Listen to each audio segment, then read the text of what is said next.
Assalamualaikum warahmatullahi taala wabarakatuh. Selamat sejahtera. Mudah-mudahan semua jemaah dalam keadaan sehat walafiat. Tukar hari ni lain sikit mood dia. Syukur alhamdulillah masih dapat jumpa walaupun bertukar jadual. Jadi didoakan dan diucapkan terima kasih atas kehadiran. Auzubillahi minasyaitonirrajim. Bismillahirrahmanirrahim. Alhamdulillahirabbil alamin. Wassalatu wassalamu ala asyrofil anbiya wal mursalin wa ala alihi washabihi ajmain. Rabbi shrah li sadri wa yassir li amri wahlul 'uqdatam min lisani yafqahu qawli. Sekali lagi kita panjatkan kesyukuran kehadrat ilahi kerana memilih kita berada di hari terbaik Isnin dan Khamis di rumah Allah, dan ini menjadi tanda-tanda bahawa kita dengan Allah sangat dekat. Mungkin belum melekat, tapi sudah dekat, betul? Yang penting dekat ke melekat? Okey, maka yang kita nak angkat kekuatan ialah saya nak jadi saya kalau boleh melekat dengan Allah. Artinya kalau melekat tak ada yang lain selain Allah. Kalau dekat banyak tak yang dekat? Banyak yang dekat, betul. Saya dekat lagi dengan dia. Lagi takut paling dekat lekat, bukan dekat, lekat dengan dunia. Lekat dengan cinta suami, lekat dengan cinta anak-anak. Lekat maknanya apa? Tak boleh tanggal. Kalau dekat boleh tanggal. Maka satu sebab kenapa jemaah rasa paling bahagia untuk hadir, kerana kita nak kalau boleh melekat dengan Allah. Melekat bermakna di mana pun kita tak pernah lupa. Kita rasa tak Allah sedang menatap kita sekarang? Percaya atau tidak Allah tahu apa dalam hati kita sekarang? Percaya atau tidak Allah sedang memberikan nikmat terbesar pada kita? Percaya? Maka kalau percaya saja tapi belum melekat, maknanya dia boleh percaya, boleh tak percaya, ataupun boleh rasa ingat, rasa dekat, boleh rasa tak perasan, boleh rasa tak. Ada tak perasan? Lama tak perasan lah tudung saya ni terangkat. Saya tak perasan lah baju saya ni begitu dan begini. Saya tak perasan lah, betul? Jadi kalau kita kata tak perasan, katalah kedai mi hailam. Mi ni mi hailam okey je, walaupun kedainya bukan orang Islam. Namanya hailam, tak tenggelam ke? Jadi jangan kata bila nampak kata bunyi macam Islam, ada nampak bismillah, ada nampak ayat 1000 dinar, ini mesti kedai mamak Islam ni. Okay, pengalaman di Shah Alam. Ini sebagai perkongsian untuk tanda kita lekat atau mendekat. Dekat atau lekat. Kedai itu dikendalikan oleh orang bukan Islam. Siap gambar macam-macam. Bahasanya pun bahasa Tamil kita kata. Masa awal dia buka, tak ada yang masuk, tak ramai orang masuk. Tapi akhirnya ditambah semua bismillah, dia tampal semua ayat 1000 dinar. Yang pakai tudung tak pakai tudung sama masuk. Bukan kita nak buruk sangka, tapi kita nampak, kita rasa tengok itu ada bismillah tu, mesti Islam, mesti halal. Okay? Padahal mereka kadang purely Hindu. Okay? Ini pengalaman juga bila hari Jumaat. Ni pernah cerita ke mungkin sebagai ulang tayang. Hari Jumaat 4-5 orang di dalam restoran. Saya kata nama restoran. Saya kata masjid di depan adalah dalam tak berapa meter je daripada masjid. Dia kata, why you are here? You supposed to be there. Sebab kedai makannya kedai makan Islam. Ada 5 orang, 4 orang, 5 orang begitu. Kenapa anda tak pergi sana? We are not Muslim. Tapi bekerja di kedai makan orang Islam, tukang masaknya, tukang bakar ayam segala bangga, pakai tembayannya, pakai roti macam nannya dan sebagainya. Kita kadang-kadang dekat tapi tak lekat. Tolong ingat hari ni satu ungkapan itu paling mahal. Boleh? Saya nak mendekat atau nak melekat? Kalau mendekat dengan dunia, mati, betul? Melekat dengan suami, ya Allah, saya dah buat semua yang terbaik, tapi dia tak sayang saya. Nangis tak? Maka mendekat dengan manusia, dengan melekat dengan manusia, yang mana sengsara? Mendekat itu mungkin bahagia, tapi kalau melekat sengsara. Dia tak peduli saya, tak menghargai pengorbanan saya. Tak, banyaknya taknya, betul. Sama juga melekat dengan anak saya. Kalau tak ada anak saya tak tentu hidup. Betul ke tidak? Betul ke tidak? Itu mendekat ke melekat? Bila kita melekat dengan manusia, hujungnya mesti sengsara. Ya, mesti sengsara. Sebab bukan semua orang boleh bagi apa yang kita mahu. Bukan semua orang boleh bagi apa yang kita impikan. Bukan semua orang boleh baca apa dalam minda kita. Siapa yang tahu kita? Siapa yang tahu perasaan kita sekarang? Siapa yang tahu kita lepas ini nak jadi apa? Ini kekuatan.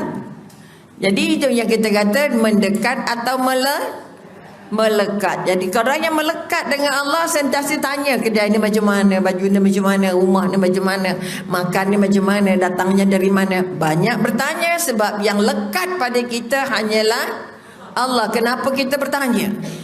Jadi kalau anak, sebab itu kita kata semua kita akan ditanya. Itu garanti. Betul? Sebab itu kalau anak meragam, kita akan ditanya, suami akan ditanya, nenek akan ditanya, datuk akan ditanya, keluarga akan ditanya, jiran akan ditanya. Siapa saja yang tengok budak ni. Kalau budak ni benjol, budak ni meragam, semua orang akan ditanya. Tak payah kata itu bukan anak kita, itu jiran je. Itu jangan. Sebab kita satu jamaah, satu karya. Ini pun yang kita nak ambil. Kekuatan bahawa kalau kita datang masjid, orang tak datang masjid, kita buat tak tahu. Jangan. Salah tetap tegur. Tegurnya itu yang mahal. Latih diri tegur dengan rasa bahagia. Latih diri tegur dengan penuh rasa ikhlas. Kalau tegurnya marah-marah, tandanya apa? Pertama tak ikhlas, kedua orang itu tidak di hatinya. Tanda orang sayang kita, kedak dia tegur kita lembut-lembut, santun-santun. Jangan kita terbaik. Tapi ketegur, oi. Itu mana orang tu tidak ada di hati. Itu sebab yang kita kata, kalau kamu berdoa dengan Allah, berdoalah bisik. Bisik-bisik, sebab Allah faham semua bisikan kita. Yang kamu ungkapkan, yang kamu tidak ungkapkan, tetap Allah faham. Itu satu pengenalan untuk pagi ini. Tajuk utama kita musibah. Betul? Musibah itu berkah apa ke tidak? Artinya kita kata dia merupakan satu nikmat atau merupakan satu bala, satu kesulitan, satu bebanan, satu tekanan. Maka kita nak bangun balik, kita kata apa maksud musibah? Tekanan. Artinya musibah apa saja yang kita tak sanggup terima, itu musibah. Kita tak suka seterima, kita tak sedia menerima, tak terfikir di kita. Betul? Artinya benda yang kita tak sukalah lebih kurang. Boleh nampak? Bila ada jumpa benda yang kita tak suka, kita tak berkenan, kita tak nak tengok, kita tak nak sebut, itu namanya musibah. Jadi kekuatan yang nak dibangun, setiap manusia ni ada tak yang tak jumpa musibah? Wajib. Betul? Setiap kita yang nama manusia, apalagilah hamba Allah. Betul? Setiap manusia pasti akan dapat musibah. Itu sudah dijanjikan oleh Allah. Sebab itu kita kata Al-Quran surah Al-Imran 186 yang bermaksud kamu sungguh-sungguh akan diuji. Tu Allah ada kontrak. Kamu sungguh-sungguh akan diuji. Diuji maknanya kamu lulus ke gagal. Betul? Jadi jangan takut, di dunia ni ada banyak ujian. Kita dah habis pressure, tak ada ujian dah. Sampai nazak besok masih ada ujian, kerana kontraknya iblis. Aku akan kacau anak Adam dari atas, dari bawah, dari kiri, dari kanan, dari depan, dari belakang. Aku tidak lepas mereka. Sebab itu aku nak minta umur panjang sampai hari kiamat. Ya Allah, ini kita paling bimbang. Kamu akan diuji dengan harta kamu. Pertama dengan diujinya kita. Uji apa yang ujian yang paling kita tak nak, tak suka? Sakit, betul? Siapa suka sakit angkat tangan? Paling sikit sakit hati. Apa sakit yang paling sakit? Bila sakit hati, mana hatinya bersih ke tak? Tak. Jadi kalau dapat sakit apa lagi yang kita paling takut? Sakit hati, tak ada duit. Ya Allah. Sakit otak. Apa sebab? Bila sakit otak dah tak waras dah tak boleh buat apa. Betul? Sakit hati kita sedang digenggam iblis, dibasuh iblis, disembur iblis. Sebab itu latih diri untuk tidak banyak sakit hati. Sebab itu orang tenang itu kuncinya apa? Syukur. Ya Allah, aku baru dapat sakit gigi. Orang tu kencing manis reput dah. Okay? Artinya membandingkan kita dapat tidak begitu besar. Jadi kalau kita melihat Allah dah janji kamu pasti akan diuji, bermakna tak boleh lari. Kalau dapat musibah, kenapa saya yang kena? Boleh tanya lagi tak?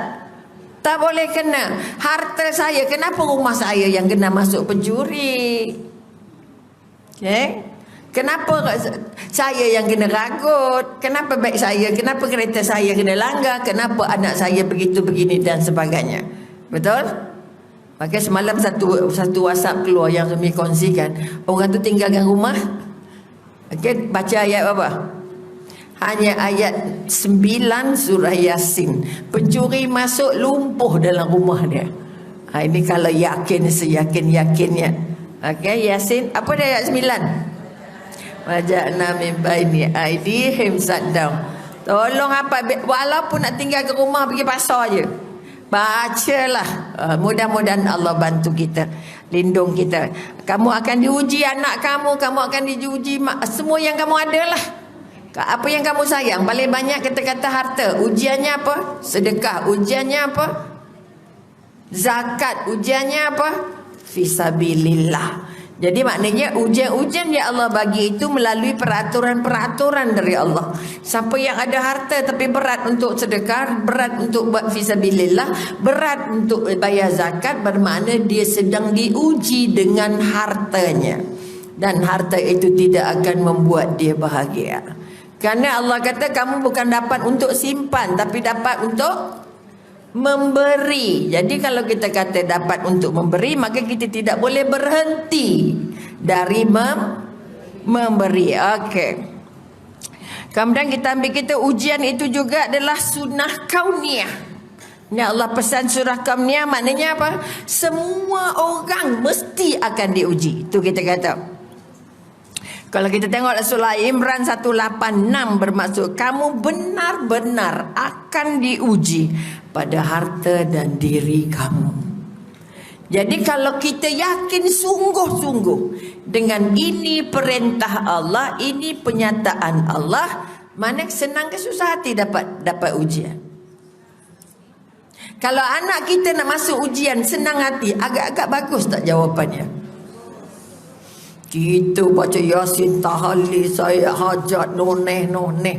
Nak bagi budak tu lagi tertekan. Kenapa solat hajatnya nak ujung-ujung? Kenapa tak awal-awal? Betul?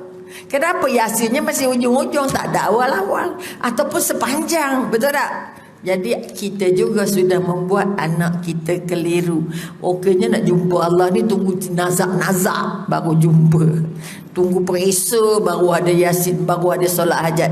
Sedangkan kita berhajat dengan Allah setiap masa, setiap saat. Sebab itu anak kita bila nak perisa, ya Allah, sengsara je setengah mati. Betul? Maka kita belajar. Kalau kata abang adik, kalau nak senang belajar, nak mudah ingat, nak lapang, mula sekarang. Katalah mula kata 5. Okey, mula kata 5 Januari, Februari. Mak ayah mula solat hajat, minta dengan Allah. Betul? Mula dengan tahajud. Kerana kita bantu dia dalam bentuk begitu. Siapa bantuan paling besar? Allah. Tapi kita minta siapa? Pergi tuition sana, tuition sini, tuition sini, tuition sini. Ni kata tuition tu bagus. Habisnya pusat tuition anak kita pergi. Tak letih dia buat. Okay? Kerana kita banyak bergantung kepada Manusia ada kompetitifnya, petanding dengan orang sebelah, anak jiran, anak kawan, anak saudara, anak uncle, anak adik, anak kakak. Ya Allah, anak kakak dapat 5A, anak kita tak dapat 5. Seolah-olah itu lesen untuk masuk syurga. Boleh nampak? Jadi sekarang ini kita nak bangun balik, kita dah buat tajuk redha, betul? Dah redha belum? Orang yang redha mukanya ceria, mukanya cerah, suaranya lembut, hatinya senang, bahasanya baik. Dah baik belum? Okey, insya-Allah kalau dah belajar tak buat rugi. Tapi kan selain berugi, dosa. Macam beli baju tak pakai, dosa.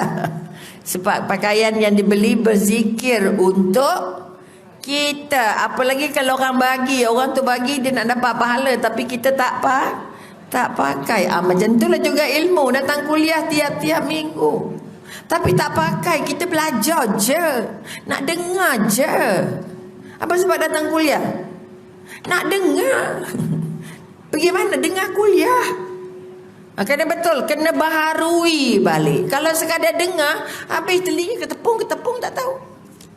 Jadi dari hari ini dia bertahun-tahun belajar, betul? Air mukanya berubah tak? Cara bercakapnya berubah tak? Cara tengok orangnya berubah tak? Cara tengok masalah berubah tak? Kalau tengok masalah masih sama, ya Allah, tak tahu kenapa saya yang kena, ya Allah. Tak letih kah? Maka kekuatan, sekali lagi kita nak bangunkan bahawa kita kata ujian itu, musibah itu milik kita, hadiah dari Allah. Kalau hadiah dari Allah boleh tolak tak? Tak boleh. Sebab itu ketetapan Allah pasti terjadi.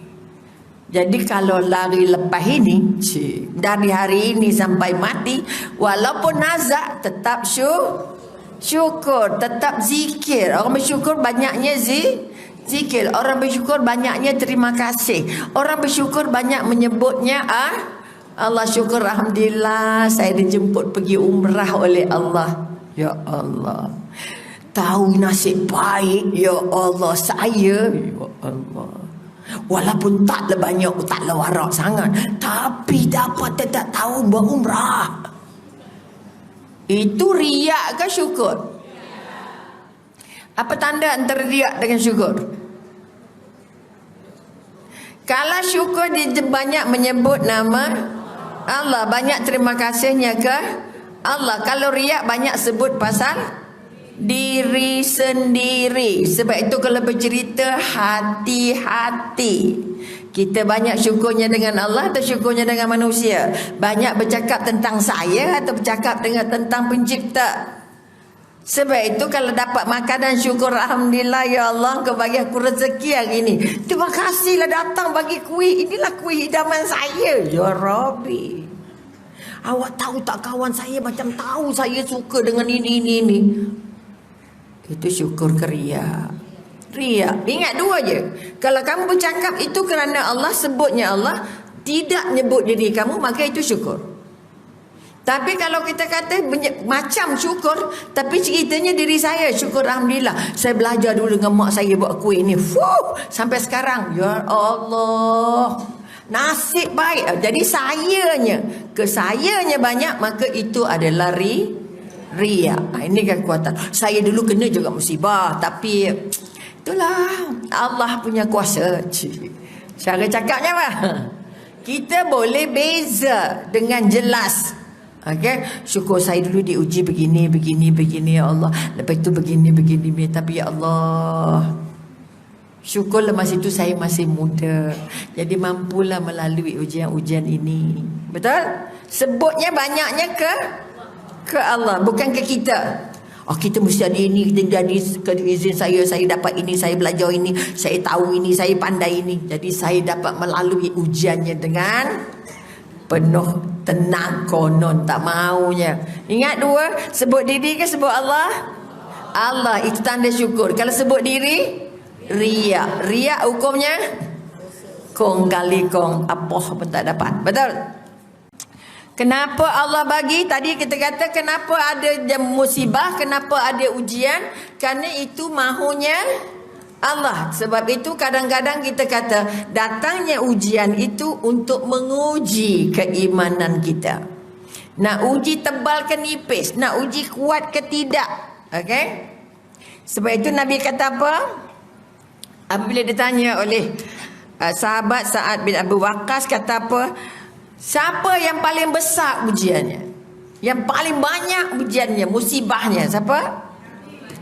Tentunya lah utusan-utusan Allah, orang-orang yang mendukung apa yang dibawa oleh Rasulullah sepenuhnya, orang-orang yang merasa dia bertanggungjawab untuk mempertahankan agama, untuk mempertahankan akidah.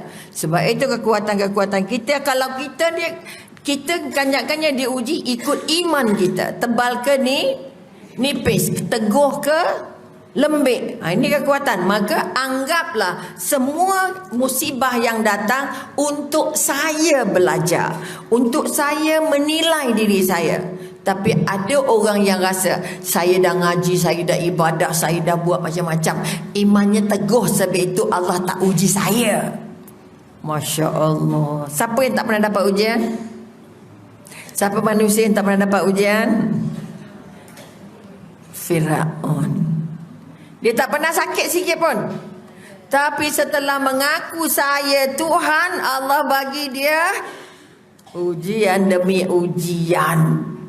Kita masuk dengan yang kita kata lintah, termasuk ulat, termasuk macam-macam. Okay, kekuatan-kekuatan nak menyaingi. Betul ke engkau Tuhan? Kalau betul maka atasilah masalah ini. Diserang oleh katak. Katak di mana-mana. Akhirnya jumpa juga Nabi Musa dapat ujian darah. Ya Allah, merah-merah air hujannya. Akhirnya minta balik pada Nabi Musa. Untuk Allah nak bagi tahu dia, engkau ngaku Tuhan tapi engkau tak boleh mengatasi apa yang aku bagi. Patutnya apa? Sedar diri. Tapi tak sedar-sedar juga. Betul? Sampai ke laut merah baru tahu. Sampai hari ini jasadnya belum diterima bumi. Mudah-mudahan kita tidak melalui apa yang dilalui. Boleh? Jelas? Maka ada yang merasa bila tidak ada ujian, kesian dia, udahlah susah, gitu gini, macam-macam ada. Orang Melayu kata apa? Dah jatuh ditimpa tangga, ya Allah, dahlah susah, udahlah single parents, udahlah begitu, adalah begini. Maka itu je lidah-lidah orang tak nampak tu Tuhan. Jangan kata-kata ataupun kita kata kesian dia. Oh, kita menampak dia melalui ujian. Kesiannya kena buat apa? Kalau kesian buat apa? Bantu. Ini kekuatan. Kalau ada duit 120, yang mana masuk tabung? 100 ke 20? Jujur ni, nanti dosa. Latih diri. Kebanyakannya kalau ada 120, yang masuk berapa? 20, takkan 100. Gila. Kita rasa bagi banyak untuk agama, kita rasa ya Allah, nasib baik ada duit kecil. Subhanallah. Duit sebut 50, macam mana nak bagi tabung dari masjid ni? Awak ada duit kecil tak? Tukar ya, tukar. Allahu Akbar. Itu duitnya dekat ke melekat? Melekat. Hati-hati. Bermakna masa itu Allahnya mana? Hilang. 120, 110, 10 dah lah. Yes, 100 simpan. Tapi sahabat 100 masuk. Kalau Sayyidina Umar separuh. Kalau Sayyidina Abu Bakar semua. 120 bagi. Ya Allah, apa yang kamu tinggal untuk keluarga kamu ya Abu Bakar? Aku tinggalkan mereka Allah dan Muhammad. Itu tanda Allahnya melekat. Hartanya dekat ke melekat? Dekat. Bukan melekat, kita terbalik. Betul? Jadi semak balik. Nanti Allah bagi musibah. Orang kata tak derma, tiba-tiba aircon rosak, tiba-tiba terpancit, tiba-tiba itu pecah, ini pecah, hospital. Okay? Ada setengah ulama mengatakan tanda kurangnya berkah dalam rezeki bila rezekinya banyak beli ubat. Okay? Banyak beli ubat. Artinya kalau sakit hospitalnya Scott. Contoh antara yang mahal rasanya lah di Malaysia. Kalau pengalaman ni dengan hospital itu yang paling mahal. Ya Rabbi. Contoh sampai maknya ICU sampai sebulan. Doktor sekarang bilnya udah macam ni. Tak apa, itu bil mak awak. Nanti nak beli syurga. Ya juga kan. Lambat dia suruh melekat juga. Kerana kita sudah latih lekat dengan harta. Ya karim. Maka kamu akan diuji dengan harta. Kalau kamu tak derma tangan kanan, tangan kiri nanti akan ambil. Betul? Pencurinya, hilangnya, itunya, ini. Kalau tidak diberi musibah-musibah lain yang terpaksa juga keluar duit. Jadi kalau ada tabung-tabung tadi 120 masuk. Cuba, the more you give, the more you. Tak percaya cakap boleh ngangguk-ngangguk, tapi bila praktikannya kosong lagi. Nampak tak? Yakin anda kita masih melekat dengan dunia. Kata kita masih melekat dengan rezeki dari Allah. Melekat ke dekat? Melekat dengan dunia, dipikir dunia esok nak makan apa, masak apa, nak pergi mana. Tadi cerita nak pergi jalan, betul? Nak jalan mana, entah ada umur ke tidak. Betul? Jadi maknanya boleh pergi, boleh tak? Pergi pun okey, tak pergi pun okey. Nak pergi mana tadi saya? Nak pergi jalan tu jangan main-main. Betul tak? Okey, maka kita kata tadi kenapa datang musibah? Musibah itu kesulitan atau kebaikan? Maka siapa yang mengatakan kesulitan yang Allah bagi itu bala untuk dia, betul ke salah? Salah, akan membuat dia terus menderita. Dia akan tanya, kenapa aku sakit, aku makan ubat ni tak sihat, engkau makan sihat pasal apa? Aku pergi doktor yang sama tapi engkau sihat, aku tak sihat pasal apa? Doktor, saya makan tak sihat, dia makan sihat pasal apa? Banyak tanya sebab apa, pasal apa, kenapa. Itu tanda soalan-soalan lekat dengan dunia, belum lekat dengan Allah. Sebab itu makan ubat, siapa yang sembuhkan? Allah. Ya Allah, Tuanku, aku ambil ikhtiar ini ya Allah, ambil usaha ini ya Allah, angkat ikhtiar makan ubat ini ya Allah, untuk aku meraih kesembuhan darimu. Jangan 3 kali sehari. Betul tidak?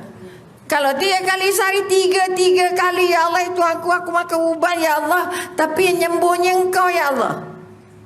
Ngaji pula sebelum tu, ya Allah, aku bertawasul dengan surah tadi tu ya Allah, untuk meraih kesembuhan darimu ya Allah. Aku ikhtiar lagi. Tadi ikhtiar dengan Quran, sebab Al-Quran itu penyembuh. Sekarang aku ikhtiar dengan ubat ya Allah. Runding dulu dengan ubat, runding dulu dengan Allah. Betul? Supaya lurus jalan rawatan itu. Tapi kebanyakan kita apa? Dah makan dah 2 minggu dah. Allahu Akbar. Mudah-mudahan tak ada lagi jemaah kita yang macam tu. Syukur je. Ada ubat ya Allah, bantu ya Allah. Tak ada ubat, ada air ya Allah. Ini air ciptaanmu ya Allah. Mohon banyak-banyak. Orang bersyukur banyak menyerah ke, banyak minta ke, banyak memberi? Pertama, banyak minta dengan Allah. Kedua, bersyukur dengan pemberian. Ketiga, banyak memberi. Ini kekuatan-kekuatan tanda kita sudah reda. Reda tanda banyak bersyukur. Ya Allah, syukur alhamdulillah jumpa sahabat. Ya Allah. Kita nak syukur benda besar-besar, benda halu-halu ya Allah. Syukur dapat bangun hari ini ya Allah, dapat datang kuliah ya Allah. Berapa orang syukur tadi dapat datang masuk masjid, dapat tempat duduk? Bangun seorang lain. Riak tak boleh ngaku. Ketiga, itu masalah takut nak ngaku. Ngakulah dalam hati. Tak apa ya Allah, aku tadi bersyukur ke tidak masa dapat duduk masjid. Sikit syukur kita. Dapat makan, syukur tak? Dapat buka mata, syukur tak? Sebab itu syukur itu mesti mewah di bibir, mewah di hati, mewah di minda. Okey, kemudian kita katakan pahala yang kita dapat dari amal kita, ataupun kita kata musibah yang Allah nak bagi kat kita, Allah sangat adil, betul? Allah sangat tahu kita, betul? Allah sangat faham kita. Maka Nabi pesankan apa? Setiap musibah yang datang itu sesuai dengan imannya. Itu yang pertama kena ada. Kedua, musibah itu besar pahala atau tidak? Dapat musibah pahala ke dosa? Dapat musibah dapat pahala ke dosa? Tolong ingat, setiap kali dapat musibah Allah nak bagi pahala. Jadi pahala yang Allah bagi bergantung pada besar ke kecil musibahnya. Kalau musibahnya besar, pahalanya besar. Kalau syukurnya besar, syukur alhamdulillah, aku diuji dengan kematian, aku diuji dengan sakit, aku diuji dengan hilang, aku diuji dengan kesulitan. Nah, ini kekuatan. Makanya jangan takut bila datang musibah. Maknanya kalau besar, ya Allah, tak tahu macam mana kalau aku kena, tak tahu nak cakap lalu ke hidup. Nampak tak?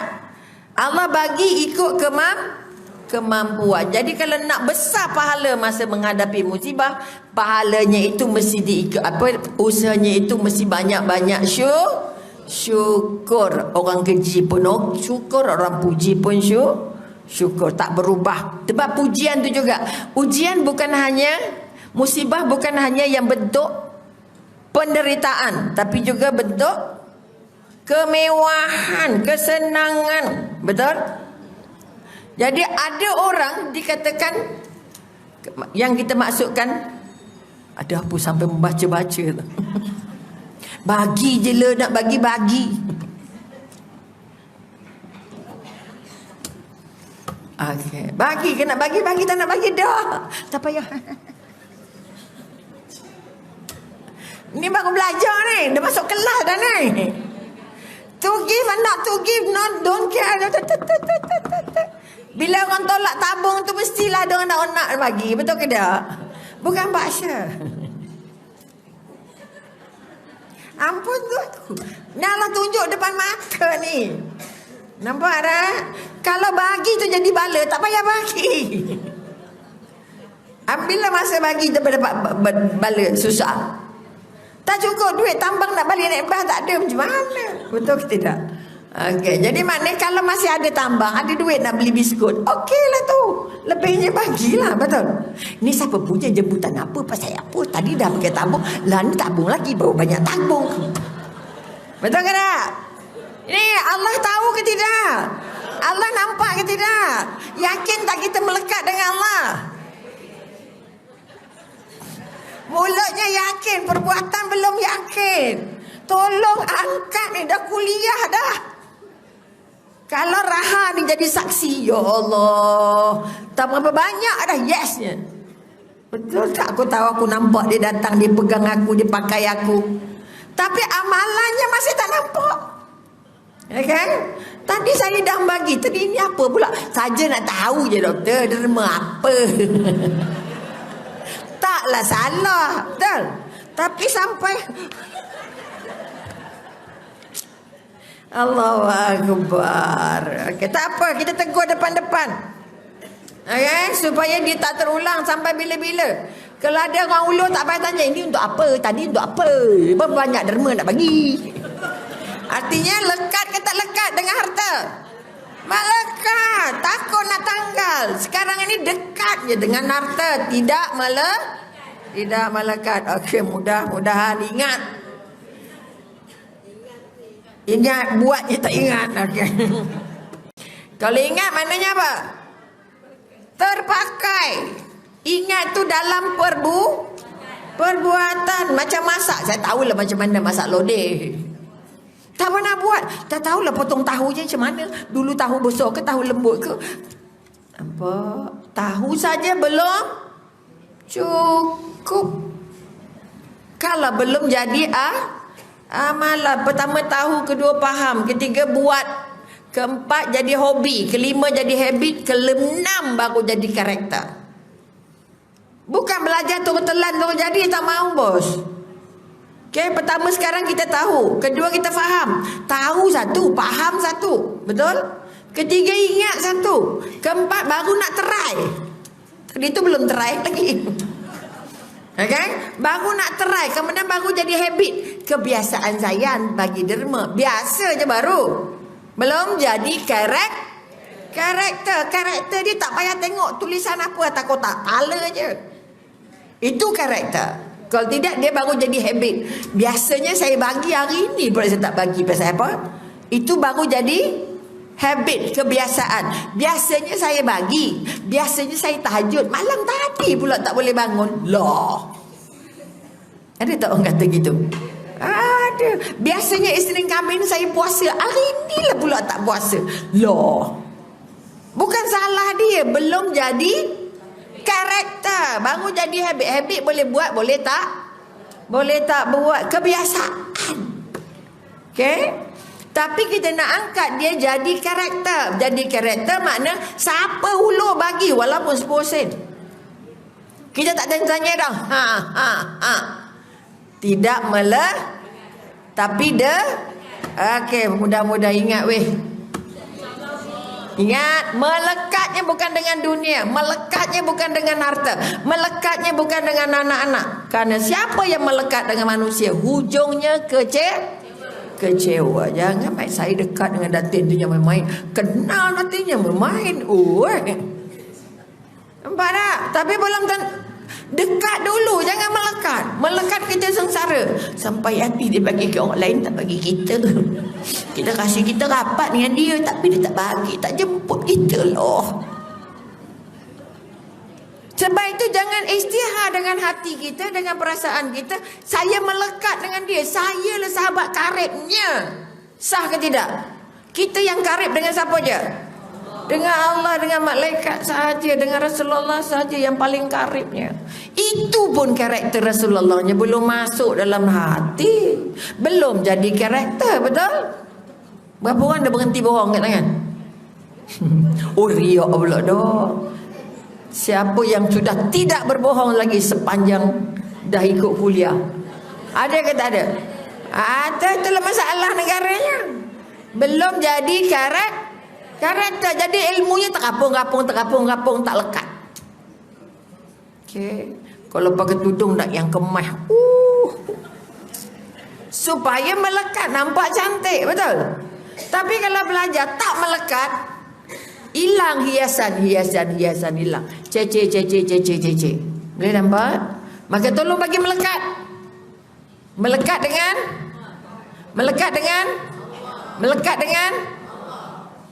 baru lekat dengan akhirat. Kalau tidak, lekat kita dengan siapa? Dengan dunia. Jadi utamanya dunia dulu. Kalau sempat pergi kuliah, sempat tak sempat dah. Itu lekatnya di mana? Dunia. Jangan kata tak sempat, aku nak pergi. Ini saja kesempatan aku nak jumpa dengan, nak merasa lekat dengan Allah. Jadi try your very best.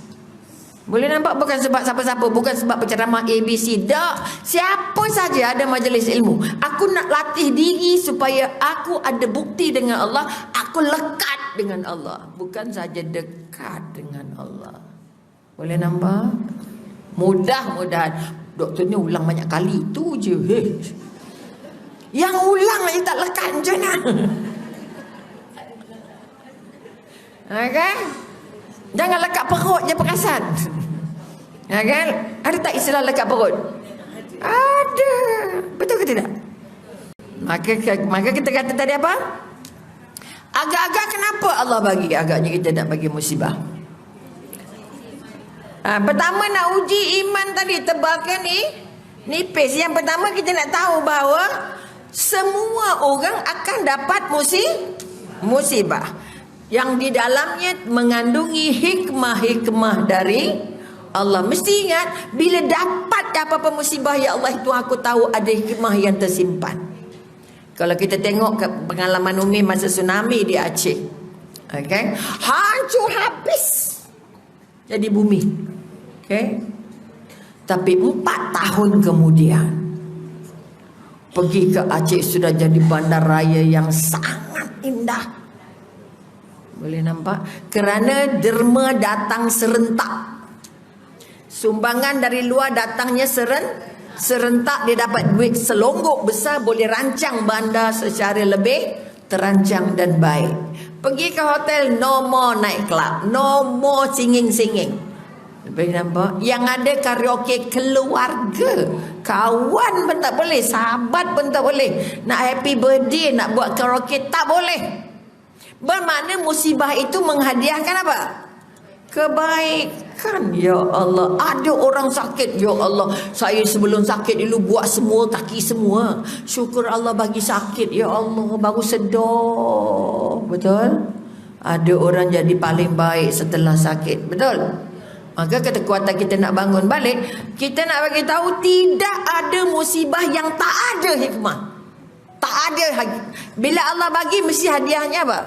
Mesti baik. Orang kedekut aja ada hikmah, betul? Yang kedekut sangat, esok mati tak ada orang datang, macam mana? Betul? Maknanya kita ingatkan. Kau nampak dia berkira sangat, tak payah berkira sen-sen tu halal lah. Awak orang kaya boleh lah, saya orang miskin, tahu tak? Miskin kaya siapa yang tentukan? Ada orang kaya tapi miskin, tak cukup. Betul? Ada orang sini orang miskin ke orang kaya? Udah orang sederhana tu miskin ke kaya? Tu dah tak tahu pula bahasa tu. Kalau tak ada ngaku miskin, maknanya apa? Kaya. Tu tak bersyukur lah tu. Tak keletih, melekat lagi tu. Artinya bahagialah jadi orang kaya, ada baju, ada rambut, ada tudung, ada makan. Betul tak? Ada kereta, boleh datang masjid. Betul ke tidak? Tak, kami bukan orang kaya. Bila nak kayanya? Bila nak rasa kayanya? Ingat, yang kaya jangan melekat dengan kaya. Kereta saya dah tercalar sikit, siapa parking salah ni? Oh, takut benar keretanya calar. Hubungan dengan Allah tercalar, dia tak takut. Nampak tak? Maka sekali lagi kita kata, jangan kata tak ada hikmah, putus hubungan dengan Allah. Okay? Itu yang pertama. Sebab kita kata kalau kita percaya itu adalah musibah, musibah siapa bagi? Allah bagi. Saya terlanggar sebab awak lah. Saya jatuh ni sebab awak lah. Anak saya begini sebab awak lah. Ramai tak orang macam tu? Sangat ramai. Apa sebab? Dia salahkan orang. Kalau saya tak ikut awak, mesti saya tak kena. Betul tak? Sebab ikut awak lah tadi. Menyesal. Padahal dah buat dah. Betul?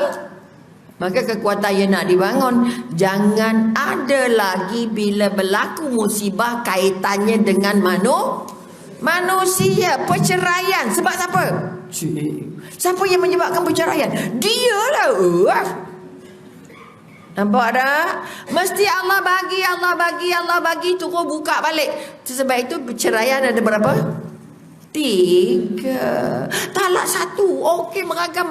Terasa rindu balik. Dapat talak 2. Doktor, saya dah talak 3. Doktor tak boleh gaduh lagi patutnya. Tapi kenapa gaduh juga? Dah tahulah Allah kata memang tak boleh gamaknya. Oh, pandai jadi Tuhan. Dia meramal siap-siap. Itu kerja Tuhan, bukan kerja awak. Tapi awak nak repair diri tak? Saya nak dia berubah begini. Awaknya berubah tak? Kita tak boleh minta orang berubah kalau kita belum berubah. Jadi jangan sibuk cari busuk orang. Jangan sibuk cari salah orang. Sibuklah cari salah sendiri. Kenapa anak aku ni degil? Benar. Kita degil tak? Kalau kita degil, terimalah. Ini keturunan aku lah dulu ni. Betul ke tidak? Anak solat, lihat solat. Dulu aku lihat lagi tak? Aku lagi lihat. Nampaklah? Artinya come back to you, minta dengan Allah. Sebab itu Allah bagi lesen. Setiap doa seorang ibu untuk anaknya tak ada hijab, tapi tak perasan lah nak berdoa. Tak ingat dah nak berdoa. Dah harta banyak. Berapa kali doa masa solat je? Solat 45 kalau 4. Kurang 1. Betul ke tidak? Artinya maksimumkan setiap masa. Boleh? Jadi kita kata kita nak tahu iman kita benar atau tidak, kuat atau tidak. Benar maknanya apa? Yakin ini datang dari itu benar. Okay. Ampun. Lupa.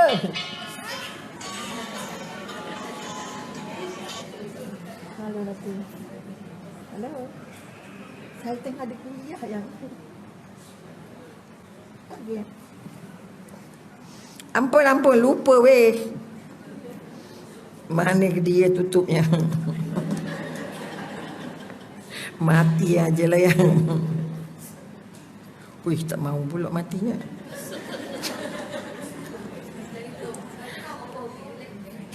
Ada dia suruh dia tukar telefon, dah kita tergamam-gamam. Okey, jelas. Ini ujian ke bukan? Ujian, bahagia ke tidak? Bahagia je lah, lalu je. Tengah kuliah, weh. Ya ke? Kau tak dijawab apa jadi? Teruk, sombong orang ni lah. Tak ada nak jawab call kita. Luka tak di sana? Luka, jawab aja. Kalau kita senangkan hati orang, Allah senangkan. Apa takut-takut sangat nak marah orang? Muka marah ni banyak lagi ni. Bawalah kaedah yang kita belajar ni, bawa ke dalam kehidupan. Okey. Satu dikata tadi Allah bagi ujiannya besar atau kecil bergantung pada iman. Itu Allah nak uji taraf imannya. Kedua, kalau ini yang kedua kita kata ujian untuk nak bagi tahu kesedaran bahawa semua musibah ini datangnya dari Allah. Itu bukan menguji tebal nipisnya, tapi menguji kukuh tak kukuh. Faham? Kukuh tak kukuh iman kita. Sebab itu kita tak salahkan dia. Saya bercerai sebab suami saya. Saya bercerai sebab mak mentua saya. Saya bercerai sebab saya kata tak ada sebab semua orang tu. Sebabnya apa? Allah nak bagi tahu kat you are not good wife yet. You are not good mothers yet. Nampak tak? Kalau kita baik, ujungnya apa? Buat baik, cakap baik, fikir baik, perasaan baik, tulis yang baik. Apa jadi? Ujungnya apa? Mesti baik. Itu dah janji Allah, betul? Bila kita dapat yang meragam, maknanya ada lagi yang meragam. Mati tak baik, otak tak baik, perasaan tak baik, cakap tak baik, mata tak baik, buat tak baik. Mana mungkin dapat baik? Jadinya jangan sibuk ubah orang lain nak jadi baik. Ubah diri ni nak jadi baik. Aku ni laser ya Allah, aku tak nak laser lagi ya Allah. Nampak? Aku suka gelakkan orang ya Allah, aku tak nak gelakkan orang ya Allah. Aku tak nak tengok salah orang ya Allah. Bagi aku tengok salah aku ya Allah. Itu menguji keimanan. Beza tadi.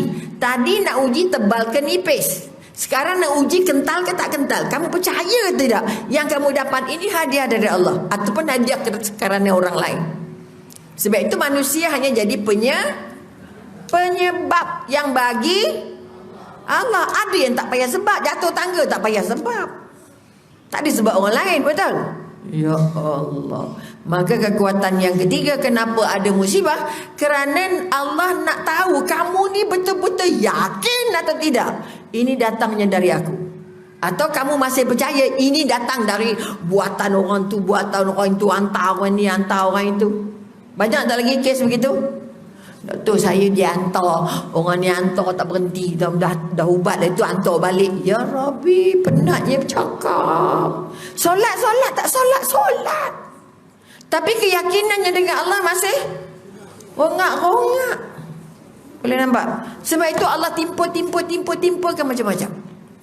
Ketiga kita kata, bila kita dah tahu semua musibah tu dari Allah, kita dibagi musibah untuk kita terus bersedia. Kalau kena jadi begini. Kalau susah hati nak buat apa, nak baca apa, doa apa, nak duduk mana, nak buat mana, nak pergi jalan mana, nak pergi sembah siapa. Okay? Sebab itu kalau banyak duit, susah hati je pergi umrah terus, tak ada masalah. Jumpa the biggest place, the best place. Contoh. Boleh nampak? Maka kemudian kita bermakna kita boleh bersedia. Ini kekuatannya. Bila kita kata saya dapat ini memang sudah ditakdirkan. Allah balas ke dak? Allah angkat ke dak? Allah kurang ke dak? Bila kita jelas begitu, minta doa dengan Allah. Allah apa? Kun fayakun. Allah pemudahkan. Boleh nampak? Maka kita nak jadikan dia bukan pikiran, bukan pengetahuan, bukan tahu, tapi mahu. Mahu apa? Mahu nak buat. Saya berazam nak buat. Angkat tangan, ya Allah, izinkan aku buat, ya Allah, supaya aku tak salahkan siapa-siapa. Nasinya hangus, salah siapa? Contoh, kalau orang tua punya saya selalu kalau masak jangan tinggal dapur. Kau tinggal alamat apa? Lupa, hangus, mati kering tu. Jadi kalau betul-betul nak masak, duduk sampai masak. Jadi jangan masak pukul 12.30. Apa jadi? Ada Zuhur, betul tak? Dah Zuhur nak kena balik. Okey, masak pukul 10. Pukul 11.30 masak. Contoh, betul? Kita yang rancang. Mak tak boleh masak, dah tua. Nanti terlupa. Oh, cantiknya alasan. Kau tinggal seorang-seorang, siapa nak masak untuk hang? Boleh nampak? Artinya walau umur berapa, walau selagi boleh jalan, boleh buat, boleh pakai, ikut masak. Kalau orang boleh masak cepat-cepat, kita tak boleh masak cepat-cepat. Betul tak? Kita masak pelan-pelan. Telur rebus, telur goreng, telur panggang, apa-apa. Jangan yang susah-susah. Betul? Okay. Nampak? Kita dapat buat persiapan. Persiapannya mesti persiapan yang sesuai dengan kita. Sebab itu kalau kata tak ada orang masak, kita nak buat apa? Nak beli, nak panggil, nak put apa benda? Put panda, segala benda lah. Artinya sudah ada perancangan. Nanti tak ada siapa kesian saya. Saya kebuluh kat rumah. Allah takut anak-anak ni. Sedih tak anak-anak dengar? Sedih. Kenapa nak sedihkan orang masalah kita? Betul? Mak dah makan? Belum. Nak makan tidak? Jom. Senang je cerita. Tak adalah rasa lapar lagi. Tak payah. Betul ke tidak? Orang ajak pergi je. Jom singgah makan. Jom. Ngeteh. Moh. Tapi 10 minit, 15 minit, 20 minit. Saya ada 10 minit je. Okey, jom. Saya tarik sekarang. Contoh. Tak payah. Minum apa ya? Oh, pantang ni. Kalau orang ajak makan, kau ajak kat mana? Kau tahu tak kedainya ada apa? Kita tengok menu ada apa ya? Itu mana tidak tidak bersedia. Bila kamu tidak bersedia, kamu sengsara. Takut buat pahala, dapat dosa. Okey, terus. Maka kita kata, ada juga Allah bagi ujian kerana ada Allah bagi musibah kerana Allah rindu dengan kita. Ya Allah. Kita rindu Allah tak? Cakap cepat je rindu. Tak ampun. Jangan cepat no. Kita rindu dengan Allah tapi garanti belum tentu, tapi Allah garanti rindu dengan kita. Apa tanda Allah rindu? Allah bagi musibah, kemudian dia nak dengar kita merengek. Ya Allah, berat ya Allah, tak tertanggung ya Allah. Padahal dah tahu Allah tak bagi yang lebih berat, yang kita tak mampu tak mampu tanggung, tapi kita tak tahu penimbangnya. Ini sesuai ke tidak? Betul? Dari hari ini setelah belajar, apa saja yang datang maknanya sesuai dengan kita. Itu satu. Dan Allah nak kita nangis, minta, merayu, merengek. Allah nak dengar rayuan kita. Allah nak dengar sandaran kita. Allah nak dengar permohonan kita. Allah nak tengok kita rasa Allah besar ke kita besar. Dah dapat, tak dapat. Dah nak bagi, tak bagi, dah. Boleh tak dengan Allah macam tu? Tak pensan. Aku nak minggu depan ya Allah. Boleh ke tak? Tak ada tempo dengan Allah. Maka kekuatan yang nak dibangun, musibah mungkin panjang, mungkin pendek. Siapa yang panjang pendek kan? Allah. Dan usaha kita. Allah kata, aku tengok, aku bagi ubat ikut usaha kamu. Aku bagi kesembuhan ikut usaha kamu. Ini kekuatan. Ada seorang sahabat, saya tak makan ubat apa doktor, saya dah kanser tahap 3. Saya ngaji je. Awak yakin atau tidak? Baca Quran saja awak boleh sembuh. Sedangkan Allah kata kalau kamu sakit cari ubat. Artinya bila cari itu banyak ke sikit? Carilah selagi jumpa. Tanyalah siapa-siapa pun. Carilah geruga. Ya Allah, ubat kanser, macam-macam daun ada. Betul? Artinya jangan berpegang pada satu. Betul Al-Quran itu syifa, Al-Quran itu penyembuh. Tetapi Allah bagi juga bentuknya material, bentuknya tumbuhan, bentuknya macam-macam rawatan. Betul? Maka tak kenalah gaya ini musibah dari Allah, saya redha doktor. Betul, redha cantik. Tapi kalau tidak, sebab dia ada bentuk materialnya, bentuk fizikalnya, bentuk nampaknya, boleh di x-ray. Betul tidak? Kecuali yang tak nampak, letih juga. Walaupun sakit mental tetap dapat dirawat. Betul? Artinya tidak ada yang pasrah 100%. Kemudian kita kata Allah tadi nak kita merengek. Allah rindu rengekkan kita. Allah nak bagi tahu kita saat ini kita banyak lupa dengan Allah. Sangat jarang minta, jarang bersandar, jarang menyerah, jarang mengadu. Betul? Maka Allah bagi musibah. Jadi siapa yang faham konsep ini, siapa yang faham sakit ini, kenapa kaki dia bagi sakit, supaya jangan jalan banyak sangat.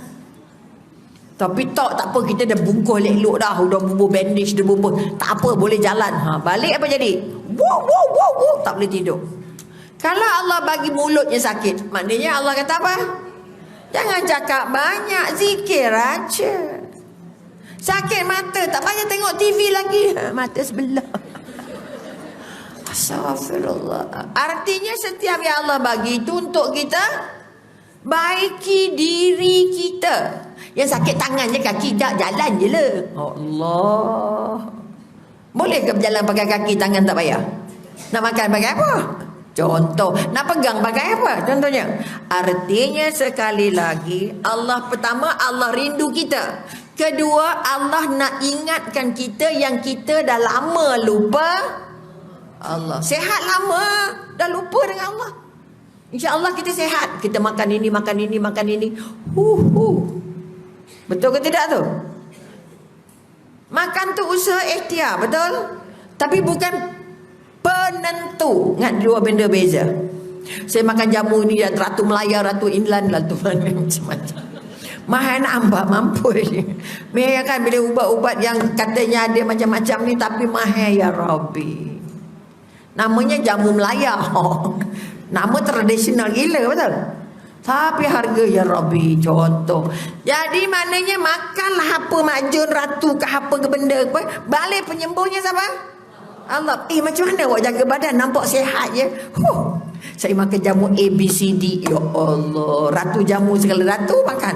No, itu ikhtiar. Takut itu menyebab hubungannya tak lekat. Boleh nampak? Yang kata saya memang awet muda. Tak perasan ke? Baru sambut birthday minggu sudah, 2 hari sudah. Nampak? Dia seorang hamba Allah. Hey, you look 20 younger. Wow, 20 years. Maknanya budak-budak lagi. Betul? Ada period lagi. Maka jangan cepat terpesona dengan puja. Orang puji syukur, orang keji pun syukur. Itu tanda kamu dekat dengan Allah. Maka sekali lagi tadi yang kita bimbang, Allah ingatkan takut-takut kita lupa. Dapat anak sihat, dapat anak pandai, dapat anak rajin, dapat anak.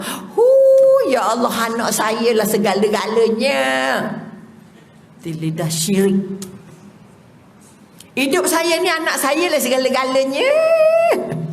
Keluarga saya lah segala-galanya. Ini ramai orang ni buat. Tapi sebab nak lempang kan, tak boleh lari pula. Nampak ada. Kalau segala-galanya Allah masuk ke tak masuk? Masuk ke tak? Tak. Kalau tak, siapa yang nak bagi selamat anak kita? Ini yang kita, mulut kita ni banyak cakap tapi tak tapis. Betul? Gosok gigi hari-hari. Okey. Okey, jelas. Jangan sampai kita lupa dan jangan sampai Allah untuk kita pakai penyakit dapat musibah baru nak sebut nama Allah. Okey, orang pencen dulu saya, ya Allah, masa kerja semua buat doktor. Apa dosa tak buat? Betul ke tidak? Itu orang macam saya lah, umur-umur ni. Saya kata, kenapa Allah bagi kita umur pencen? Kenapa sempat pencen? Kenapa dia bagi selepas pencen hidup? Sebab dosanya ada 4 guni. Allah bagi panjang umur supaya boleh taubat, boleh buat baik. Taubat saja tak cukup. Musibah yang Allah bagi, satu daripada usaha Allah nak bagi ampunan. Satu, kamu dapat ampun dengan taubat. Yang kedua, kamu dapat ampunan kerana dibagi musibah dan kamu redha. Kamu redha dengan musibah. Itu pun tanda lagi Allah bagi ampunan. Jadi dapat 2, satu taubat, satu ampunan. Jadi buatlah sebaik-baiknya selepas itu, supaya umur panjang kita yang pendek lepas pencen ini dengan yang panjang masa dulu ini buang. Sebab yang cantiknya yang umur pencen ni, betul? Maka itu yang kita nak double triple kan kebaikan. Bersihkan hati. Saya nak buat the best of the best. Sebab saya dulu banyak buang blank, banyak tak pakai. Sebab itu setengah orang, kalau ulama kata umur pakai berapa sekarang, kira-kira baru 20. Pada dia dah 70. Kenapa baru 20? 50 yang ke belakang ni semua sampah. Saya baru jumpa Tuhannya selepas pencen. Baru pergi masjidnya lepas pencen. Berapa orang pencen sini? Tak ada muka, tak pencen pun. Betul? Orang baik-baik ni mukanya berseri. Betul? Orang kuliah. Jadi umur terbaik kita mungkin umur pencen. Kalau Umi pencen 2007, sekarang 2019, berapa hari ada? 12 ni lah umurnya. Kot. Boleh nampak kok dulu rasanya, ya Allah, kerana orang, kerana gaji, kerana pangkat, kerana segala kerana. Nak jumpa kerana Allahnya barulah ni. Sebab itu selagi Allah bagi umur sekarang. Okay? Jangan rasa bangga umurnya panjang. Tapi rasa-rasa sangat-sangat tak cukup untuk tampung yang 60 ke bawah. Jadi umurnya baru 12. Ya Allah, budak-budak je. Oleh kerana tempohnya pendek, maka mestilah buatnya banyak. Buat baik, cakap baik, fikir baik. Itu pun tak siap-siap juga. Cakap baik, buat baik, fikir baik, tunjuk yang baik. Ada tak? Saya rasa macam ada, tapi tak berapa nak jelas. Tak adalah baik sangat. Itu ramai orang ngaku tak baik sangat, betul? Saya tak adalah baik sangat. Tu bila nak baik? Dah pencen lah. Betul? Jadi buat baik. Sebab itu buat baik, tapi jangan ngaku baik sangat. Betul? Kerana kebaikan yang kita buat mesti ditampung dengan ikhlas.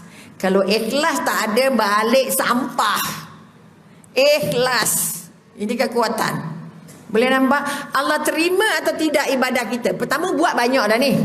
Tapi buat kerana sikit kerana Allah. Makanya banyak itu nilainya ada tak di mata Allah?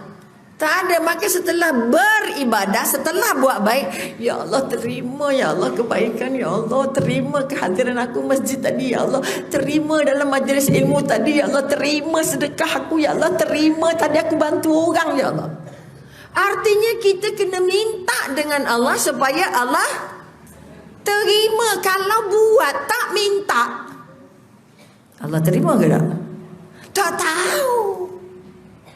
Tapi yang jelas kita kena tahu yang kita buat, kita serah balik pada, ya Allah bantu aku, ya Allah mudahkan perjalanan ni, ya Allah aku nak pergi kuliah, ya Allah terima ibadah ini. Ini yang kita jarang minta untuk Allah terima. Boleh? Jadi musibah yang datang membuat kita rasa dekat ke jauh dengan Allah? Rasa lebih dekat. Sebab itu Allah bagi sakit. Allah bagi sakit, sebut nama Allah tak boleh buat apa kat hospital, terlentang je tengok cilik. Subhanallah, subhanallah, subhanallah. Itulah nikmatnya, betul? Kau tidak. Jangan main-main. Jadi bahagialah duduk di hospital. Sengsara, boring sangat duduk hospital. Betul ke tidak? Siapa boring? Allahnya tak ada. Kalau terus sikit kan Allah bagi rehat, terlentang je kan. Untungnya aku tak payah jalan-jalan. Betul ke tidak?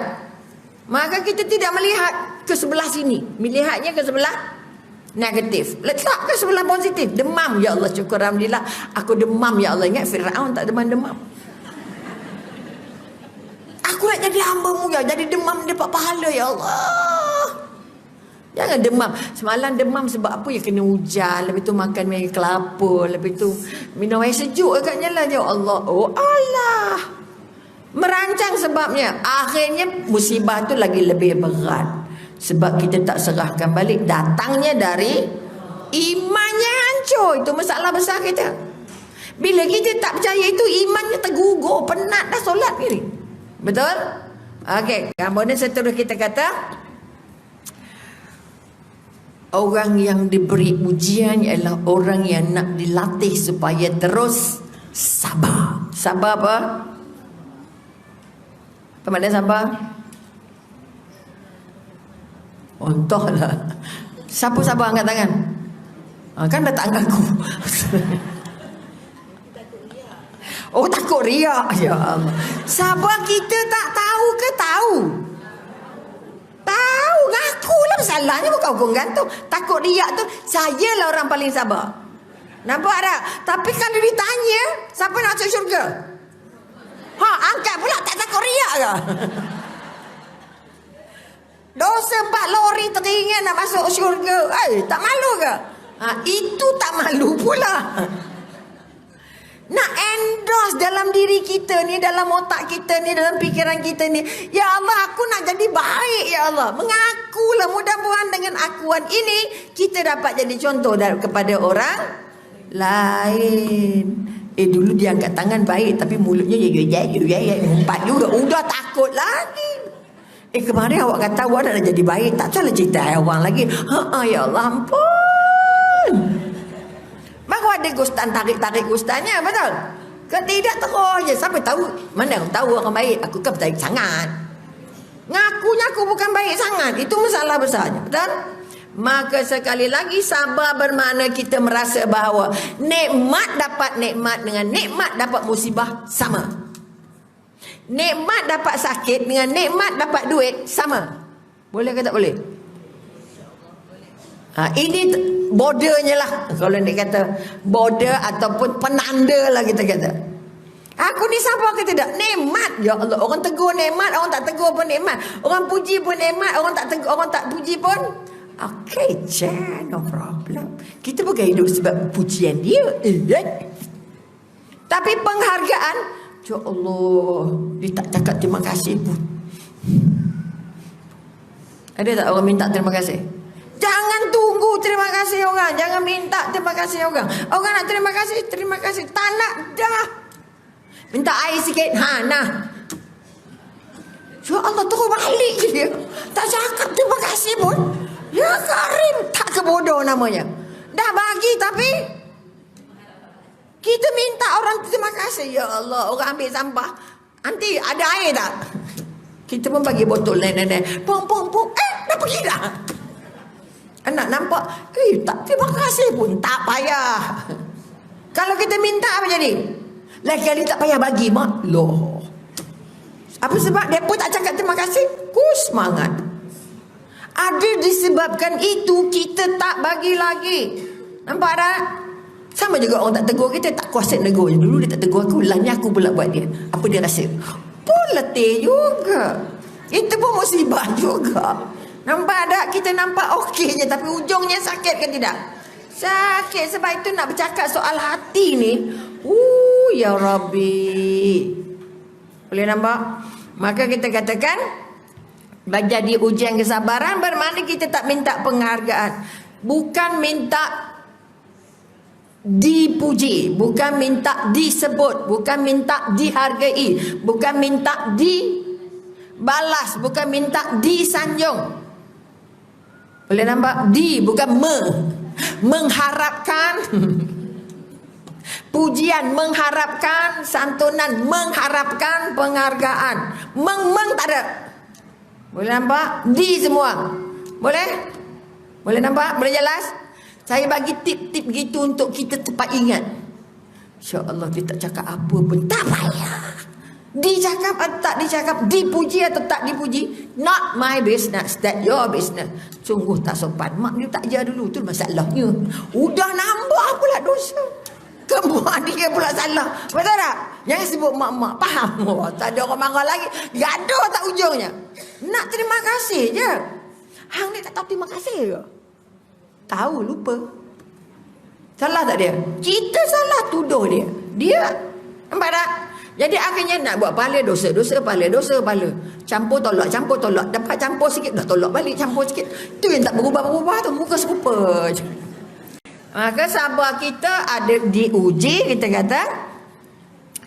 Apa tanda kita sabar? Kita tidak jumpa namanya putus asa.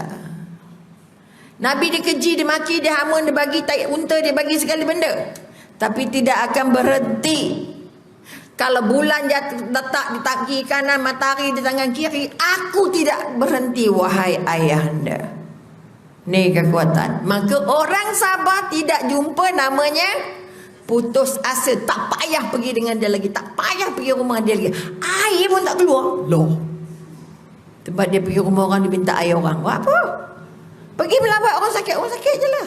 Tak payah tengok, oh rumah dia. Oh. Tengok orang sakit je, tak payah tengok yang lain. Nampak? Pun terlalu kembang otaknya, pikirannya. Boleh nampak. Jadi siapa yang pernah jumpa putus asa, maknanya sabarnya masih nipis. Orang yang tidak pernah putus asa artinya sabar. Tapi orang yang sentiasa sedih, kecewa, nampak? Meratap. Anak mak selalulah sedih kat anak, kata tak? Mak bagi semua anak tak berkira setengah mati, betul? Jadi kalau jadi mak yang sabar, tak payah.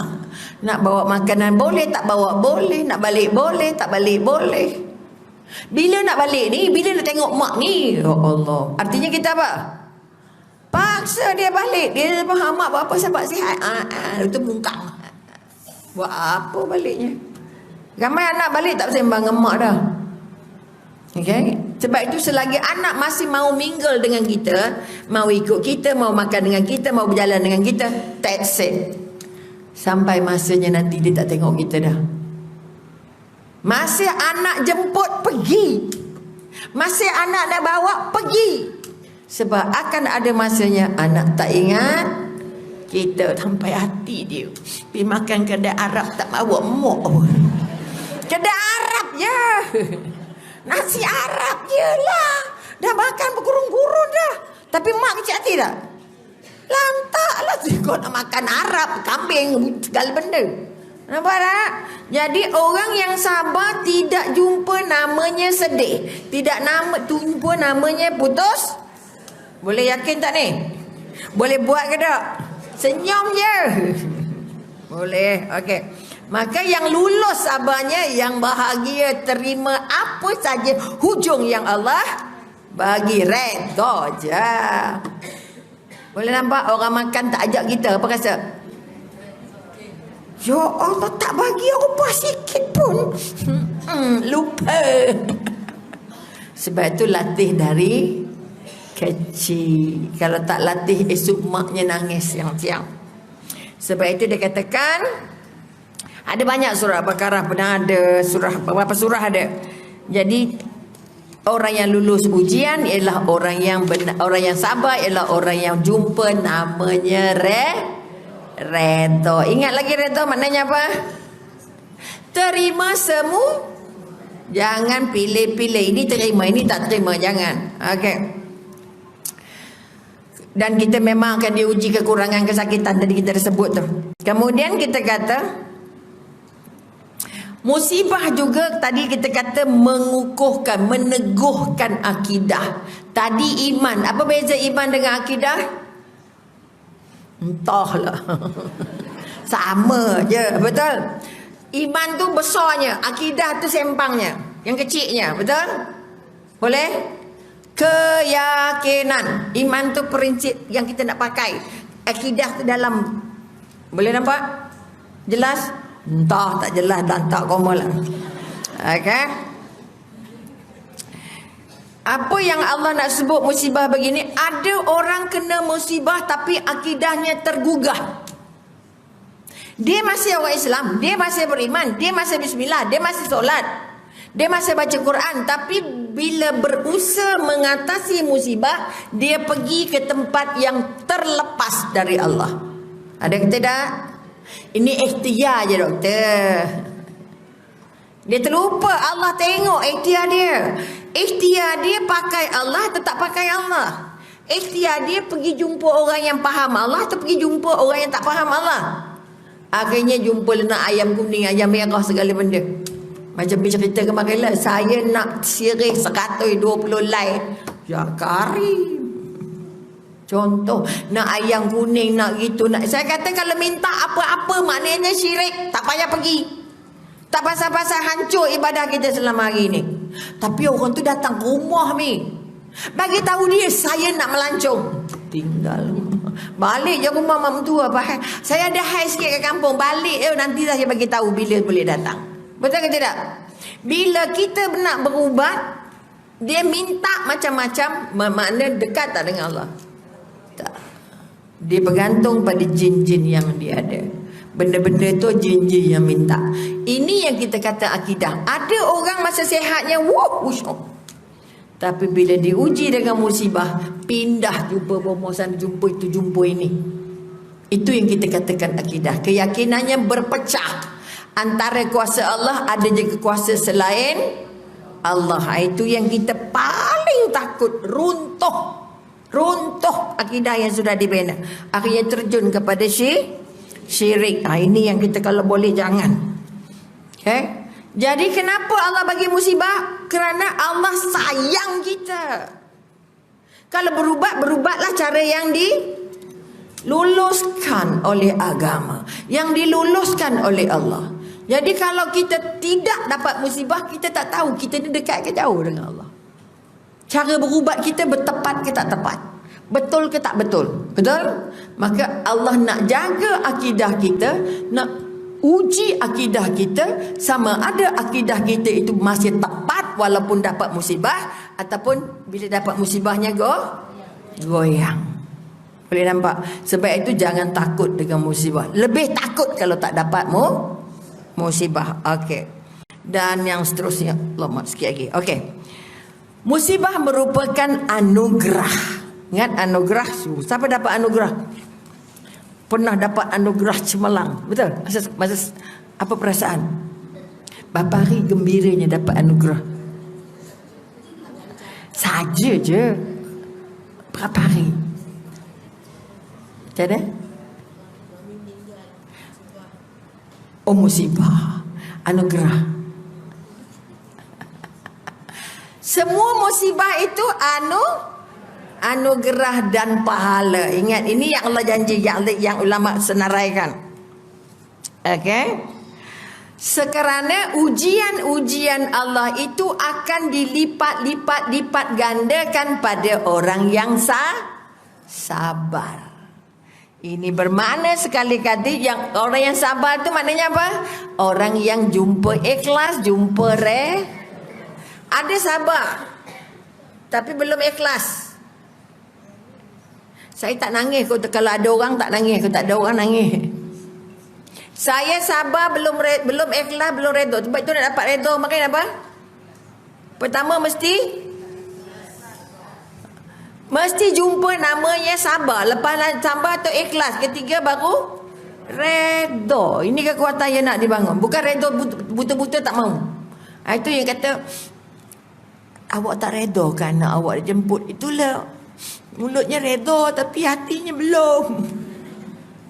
Nampak tak? Hatinya belum sampai ke perut. Aku sampai ke bibir je. Nampak macam mana kuasa Allah, Allah yang bagi. Tapi itulah, saya belum boleh berhenti nangis lagi. Kenapa tak boleh berhenti menangis? Kalau awak kata redha, itulah Allah ambil yang paling saya sayang. Sebab Allah sayang awak. Allah tanda awak sayang dia, terlupa sayangnya Allah. Allah ambil suami sebab awak sayang sangat dengan suami. Semayang dengan suaminya gemuk, sayang dengan Allahnya kurus. Maka Allah ambil suami, dia bagi gemuk. Hadiah tak tu? Ganjaran ke tidak? Pahala ke tidak? Pahala. Tapi kita tidak dilatih dari kecil begitu. Nampak tak? Bila sebut je ujian, itu ujian buat macam mana? Oh Allah, sedih-sedih le, marah-marah le, letih-letih le. Jangan. Sekarang kita nak motivate diri kita. Sebab kita tak nak Allahnya lekang. Kita nak Allahnya lekat dalam semua situasi.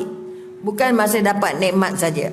Maka dikatakan kadang-kadang ada orang susah, hujungnya Allah bagi senang. Yakin dengan itu. Okay? Umi dulu makan ubi makan enggak? Pisang rebus, pisang rebus. Sampai ini tak jumpa pisang rebus dah. Bagi agak-agak. Dulu baju 2 helai tak payah lipat. Basuh pakai basuh, basuh pakai. Lah ni tak cukup nak lipat. Tak cukup lemari. Contoh, artinya kalau tak sabar masa muda, rasa-rasa ada tak masa cerah depan? Tak ada. Bila ujian susah, lalu je. Alah doktor senang lah cakap je. Tak, saya dah lalu. Saya dah jumpa jadi saya cakap. Sebab itu jangan cakap kat orang sabar lah. Kalau kamu belum pernah diuji dengan sabar ke tak sabar. Ingat senang ke tak sabar? Marah-marah je kita pula. Bila saya kata saya dah lalu. Baju 2 helai tak ada masalah. Baju sekolah selai tak ada masalah.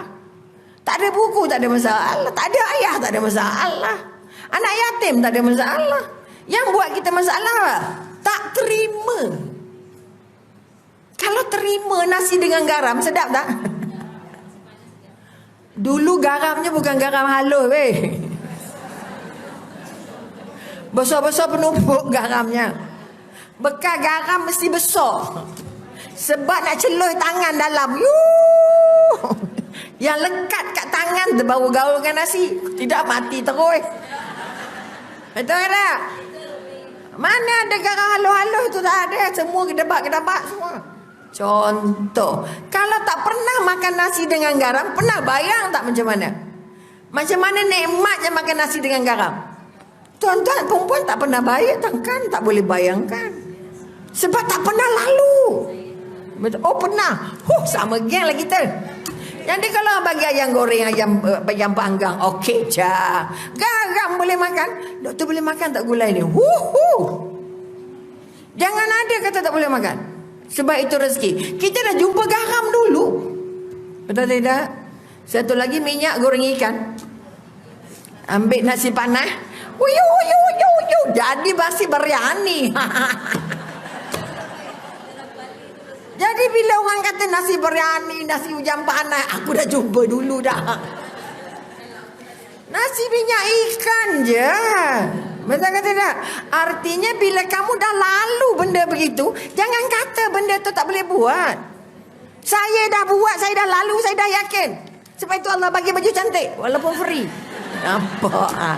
Kekuatan. Boleh? Maka kita kata dia mesti jadi penghapus dosa. Okey. Kemudian apa sebab jadi penghapus dosa? Kerana redha dan sabar. Dan yang akhir sekali, minta maaf banyak, musibah membuang sikap ujub dan takabur.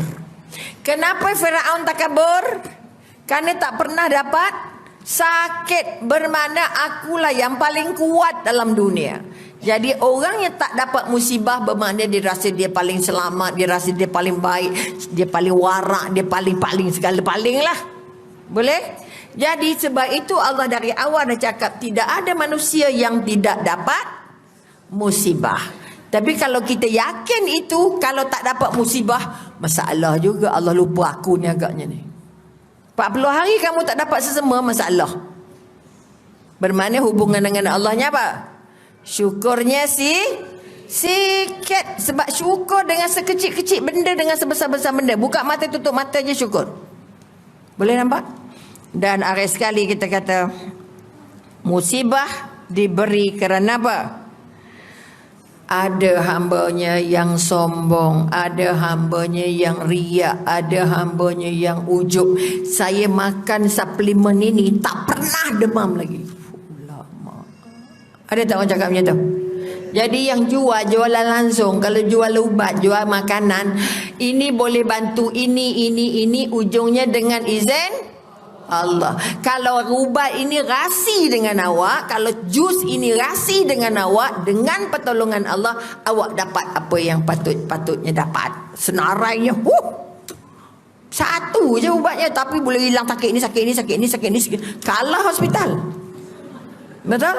Itu pun satu hal juga. Tapi kamu percaya ke tidak? Kamu reda tak bawa yang ubat banyak, sakit banyak ni? Kamu ada semua ke?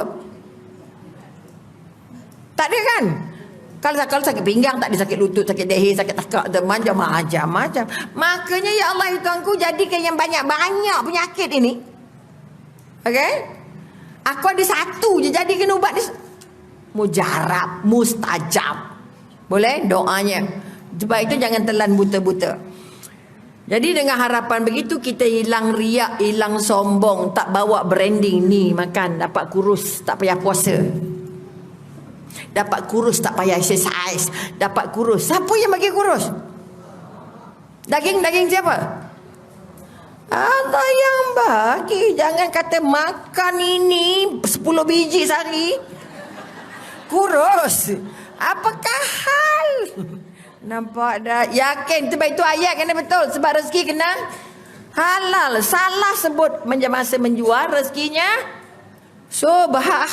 Takut tak halal. Bukan itu yang buat sehat. Semuanya adalah Allah habis. Jadi maka kita kata nak buang ujub dan takabur lah sekali. Allah nak mendidik hambanya. Apa yang Allah nak didik? Allah nak kita kuat. Allah nak bagi kita yakin. Allah nak bagi kita lekat dengan Allah. Allah nak bagi kita tidak pernah bercabang keyakinan, tidak pernah bercabang harapan, tidak pernah ujub dan takabur. Maka Allah bagi susah. Betul? Hanya orang susah tahu namanya syukur. Kalau anda lahirnya anak orang kaya, lambat dapat syukurnya. Kalau tak kuliah, lambat dapat. Sebab dia rasa dia dapat semua. Ini yang terjadi pada anak-anak cucu kita. Sebab anak-anak cucu kita sulit dapat susah.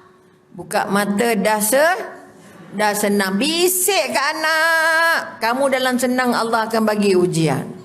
Dalam senang kamu Allah bagi sakit. Dalam senang kamu Allah jadi kesulitan. Sebab itu lesen nak jadi pemimpin. Lesen untuk jadi hamba Allah yang kuat. Sebab itu semua para nabi senang ke susah?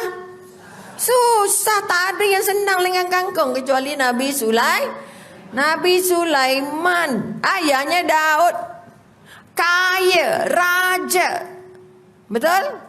Itu je satu yang nabinya raja. Lain semua hamba. Maka pegang kekuatan. Dan 25 dia satu je Nabi Sulaiman. Itu pun tak pernah melanggar perintah Allah. Seakur-akurnya. Ya Allah.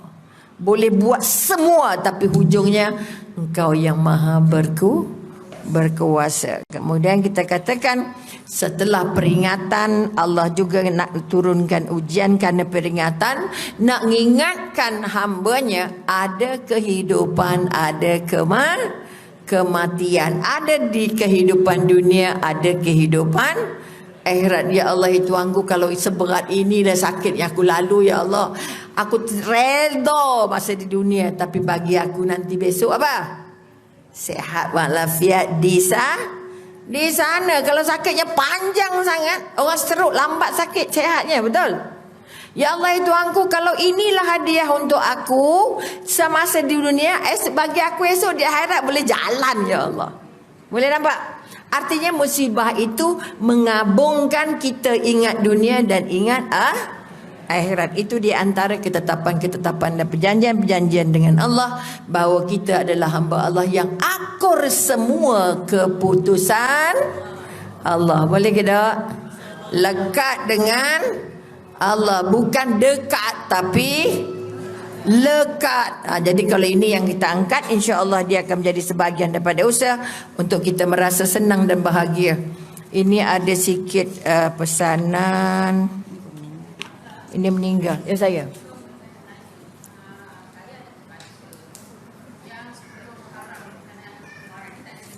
Tak apa. Kau boleh jawab, jawab.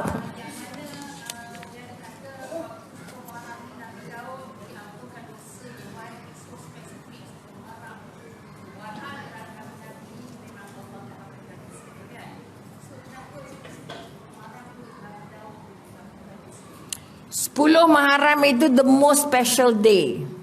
Nabi Adam dapat, Nabi Ibrahim dapat, Nabi Yunus dapat, Nabi Daud dapat. Kebanyakan Nabi dapat hadiah di 10 Muharram. Sebab itu 10 Muharram itu puasa. Orang Yahudi pun puasa. Kita dah buat ke belum? Dah kan? Orang Yahudi pun puasa. Tapi 10. Kita 9 dengan 10. Maknanya bulan Muharram, bulan baik, tahun baru kan? Jadi kekuatan yang nak dibangun, memang kebanyakan para Nabi akan dapat keistimewaan. Sebab itu bulan istimewa, hari istimewa. Untuk kita merasa bahawa hari itu Allah paling buka semua rahmatnya. Okay? Allah bagi, sebab masa itu senang ke susah? Senang ke susah? Para Nabi tak ada yang pakai kapet merah. Betul? Kalau Nabi Musa lepas dari Fir'aun, betul? Kemudian Nabi Ibrahim terlepas dari Namrud. Boleh? Nabi apa lagi? Nabi Yunus terkeluar dari perut ikan. Ananya semua ni peristiwa musibah ke bukan? Musibah, tapi mereka reda, Rabbana hablana. Oh, betul ke tidak? Artinya semua para nabi tidak akan jadi nabi kalau tidak melalui proses ujian. Maka satu daripada ujian termasuklah Nabi Ayub yang sakit. Yang sakit lama Nabi Ayub diangkat juga pada 10 Muharram. Sebab apa? Dah puas, sabar. Isteri kata, awak nak Nabi minta mesti lepas punya. Aku malu nak minta. Kita minta 4 lori, tak berhenti minta, betul? Itu biasanya kita dengan Nabi. Jadi kalau boleh, sebab kita bukan Nabi, minta lebih banyak. Sebab tak muka tak malu kan? Nabi Ayub pemalu sangat orang. Nabi pemalu. Jadi sampai Jibril kata, hang tak nak minta ke? Kami nak minta bagi pihak, tak boleh. Nampak ada? Jadi waktu Nabi Jibril kata, ya Allah kesian, ya Allah Nabi Ayub tu kesian jangan kami tengoknya. Apa aku turun tak minta juga sampai ke sudah. Boleh tak? Ya Allah beri aku sabar. Aku diuji dengan demam, ya Allah bantu aku. Minta juga sembuh. Tak?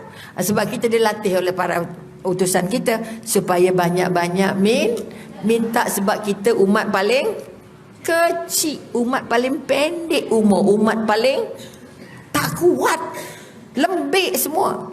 Betul? Jadi boleh sedikit terjawab soalan?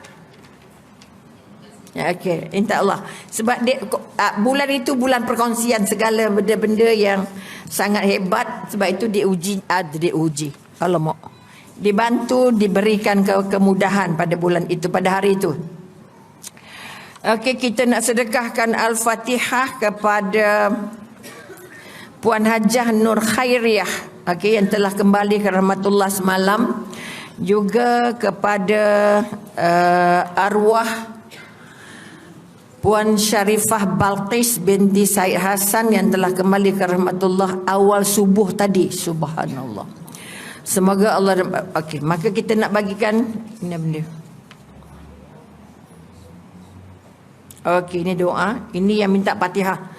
Maka sekali lagi kita ulang balik, namanya ialah Puan Syarifah Balqis dan juga Puan Hajah Nur Khairiah. Mudah-mudahan dengan kiriman Fatihah kita akan memudahkan perjalanannya berjumpa Allah, memudahkan soal jawabnya di bawah sana, dan memudahkan urusan kita untuk merasa kita akan menyusul. Tidak lama lagi kita tak tahu. Al-Fatihah. A'udzubillahi minasyaitonirrajim. Bismillahirrahmanirrahim. Alhamdulillahi rabbil alamin. Ar-Rahmanir Rahim. Maliki yaumiddin. إياك نعبد وإياك نستعين اهدنا الصراط المستقيم صراط الذين أنعمت عليهم غير المغضوب عليهم ولا الضالين آمين. Mudah-mudahan ini merupakan sebahagian daripada tolongan kita, hadiah kita, sedekah kita untuk dua arwah yang sudah menjadi tetamu Allah, tempat paling damai, tempat paling bahagia dan tempat kita yang terakhir. InsyaAllah kalau kita mampu membacakan untuk orang lain, harapan kita nanti punya giliran ada yang membacakan insyaAllah. Jadi a'udzubillah minasyaitonirrajim. Bismillahirrahmanirrahim. Alhamdulillahirabbil alamin. Assalatu wassalamu ala asyrafil anbiya'i wal mursalin wa ala alihi washabihi ajmain. Ya Allah yang Maha melihat, ya Maha pengasih, ya Maha berkuasa. Ya Allah ya Rahman ya Rahim, ya Malik ya Qudus, ya Salam ya Mu'min ya Muhaimin, ya Aziz ya Jabbar ya Mutakabbir. Ya Allah, kami sekali lagi mendatangkan kepadamu ya Allah untuk mengangkat kesyukuran kami kerana kami dipilih hari ini berada di rumahmu ini ya Allah. Dipilih untuk mengantarkan Fatihah kepada sahabat-sahabat kami yang telah Engkau jemput ya Allah. Mudah-mudahan kami juga nanti dijemput dalam keadaan yang Engkau redha ya Allah. Redhakanlah kehadiran sahabat-sahabat kami, mudahkanlah urusannya ya Allah. Mudahkan soal jawabnya ya Allah, kerana mereka adalah jemaah-jemaah yang baik ya Allah. Kami yang masih tinggal ya Allah, beri kami kekuatan, beri kami keyakinan, beri kami kesehatan ya Allah, agar kami masih mampu bersedia untuk menyediakan bekal-bekal yang harus kami bawa. Yang selama ini kami sibuk menyediakan bekal-bekal yang akan kami tinggalkan ya Allah. Maka hari ini dan seterusnya usia di sisa-sisa usia kami ini ya Allah, jadikanlah dia saat-saat untuk kami mengumpul bekal-bekal terbanyak untuk bertemu denganmu ya Allah. Ya Allah ya Tuhan kami, angkat kuliah kami ini sebagai penanda ya Allah. Berikan kami ampunan atas kehadiran ini ya Allah. Beri kami petunjuk dan hidayah ya Allah. Jika ada yang sakit, sembuhkan ya Allah, kerana kami sedang berusaha mengumpulkan segala kebaikan yang termampu atas izin-Mu ya Allah, untuk merasa nikmatnya menjadi hamba-Mu, nikmatnya menjadi pengikut kekasih-Mu. Berikanlah kami setinggi-tingginya semangat untuk berjuang mempertahankan kalimah-Mu, berjuang mengukuhkan semangat kekuatan akidah iman kami ya Allah. Jangan gugahkan lagi iman kami yang telah kukuh ya Allah. Jangan goyangkan lagi akidah kami dan anak kami, keturunan kami ya Allah, dengan apa saja yang sedang muncul menggugat akidah kami, menggugat keyakinan kami ya Allah, dalam bentuk bercakap dan dalam bentuk bertulis ya Allah. Pagari hati kami, pagarilah iman kami, agar kami kekal mampu menyebut nama-Mu, sehingga kami dijemput dalam saat-saat sakratul maut kami ya Allah. Ya Allah ya Tuhan kami, selamatkan agama kami, berkahkan rezeki kami, selamatkan agama kami ya Allah. Berikan kami kekuatan untuk mempertahankan dalam bentuk kemampuan kami. Ya Allah, mudahkanlah kami melalui sakratul maut-Mu ya Allah. Mudahkan kami bertaubat sebelum dijemput ya Allah. Dengan cara begini ya Allah, kami mengharapkan kami dijemput dalam keadaan yang Engkau redha kepada kami ya Allah. Tebalkan rasa redha kami terhadap ujian-ujian-Mu ya Allah. Sesungguhnya ujian-ujian-Mu menjadi penyambung untuk kami berusaha membaiki diri, membaiki keluarga, membaiki ilmu, membaiki keyakinan ya Allah. Mudah-mudahan kami selamat menjalani ujian ini sebagai hamba-Mu dan pengikut Rasulullah dalam keadaan terampun ya Allah. Rabbana ablana min azwajina wa dzurriyyatina qurrata a'yun waj'alna lil muttaqina imama. Jadikanlah kami dan keturunan kami orang-orang yang kau pilih untuk mati dalam keadaan beriman, hidup dalam keadaan yang benar-benar yakin bimbinganmu adalah sepenuhnya yang menuntun kami untuk bertemu dengan apunya keyakinan yang sungguh-sungguh. Ya Allah, Rabbana atina fid dunya hasanah wa fil akhirati hasanah wa qina azabannar. Wa sallallahu ala sayyidina Muhammad wa ala alihi wa sahbihi wa sallam walhamdulillahi rabbil alamin. Taqabbalallahu minkum minna wa minkum taqabbal ya karim.